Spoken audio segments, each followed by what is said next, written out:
पुण्य और पाप यह कर्मफल में ही आता है। और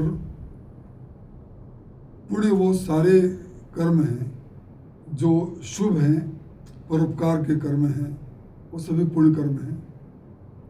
इसके विपरीत जितने भी अशुभ कर्म हैं या दूसरों को दुख या कष्ट देने वाले कर्म हैं, वो सभी पाप की श्रेणी में आते हैं। तो पाप और पुण्य की तो इतनी परिभाषा है।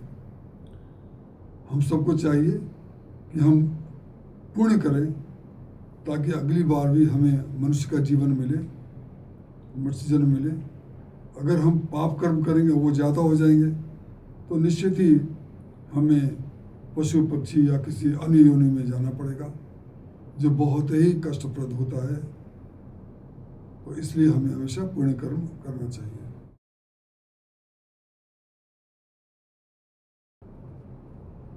इसमें कोई संदेह नहीं है कि परमात्मा सबके मन की बात जानता है, परमात्मा सर्वज्ञ है।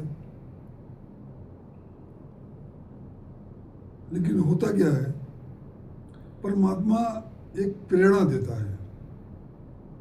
जब कोई व्यक्ति अशुभ कर्म या पाप कर्म करने की चेष्टा करता है, तो परमात्मा उसके अंदर लज्जा, शोक, भय, इन सब चीज़ों को प्रेरणा देता है।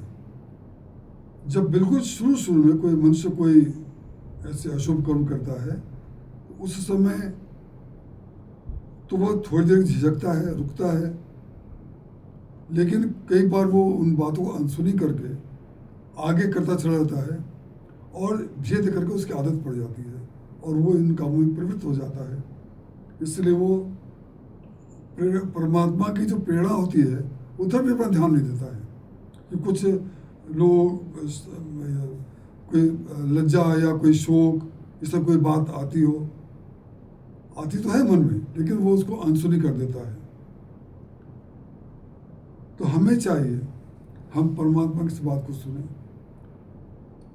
और जिस काम में को करने में हमें शंका हो, लज्जा हो, शोक हो या आशंका हो, उस कार्य को नहीं करना चाहिए। आप यह मानकर चलें वो परमात्मा की आवाज़ है जो आपको सचेत कर रहा है। आप रुक गए तो आप पाप कर्म से बच जाएंगे, नहीं रुके पाप कर्म प्रवृत्त होंगे। फिर वही होगा जो कर्मफल व्यवस्था के अनुसार परमात्मा आपको फल देता है। आप पुण्य कर्म करेंगे तो मनुष्य जीवन पाएंगे, मनुष्य में भी उत्कृष्ट जीवन पाएंगे। और अगर आप निकृष्ट कर्म करेंगे या अशुभ कर्म करेंगे, लोगों को कष्ट देंगे, लोगों को दुख देंगे, तकलीफ देंगे, तो आप पशु योनि, पक्षी योनि में पहुंच जाएंगे, जो कि बहुत कष्टप्रद होता है। परमात्मा का अपना तरीका है कहने का, वो कहता है हमें आगे सुने या न सुने, ये आपके मर्जी की बात है।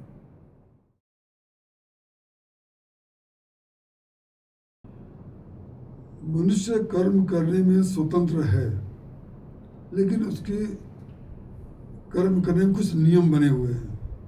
जैसे मान लीजिए आप सड़क पर चलते हैं, तो यह नियम है कि आप बाएं से चलें, तो आप सुव्यवस्थित ढंग से आप चलते हैं और कहीं किसी को कोई परेशानी नहीं होती है।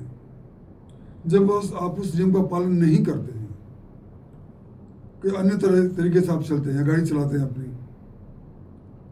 तो उससे अनेक लोगों को बहुत कष्ट होता है। इसलिए हमें हमेशा उन नियमों का पालन करना चाहिए।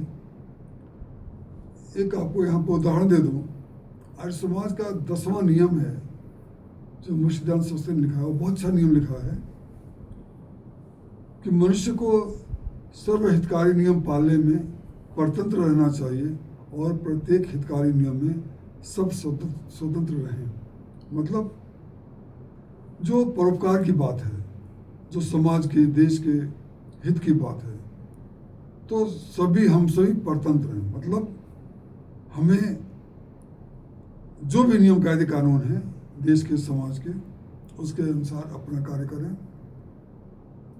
और जितने भी हितकारी नियम हैं, जितने परोपकार के नियम के कार्य हैं, उन सबको हम ठीक ढंग से करें, उसके लिए हम स्वतंत्र हैं।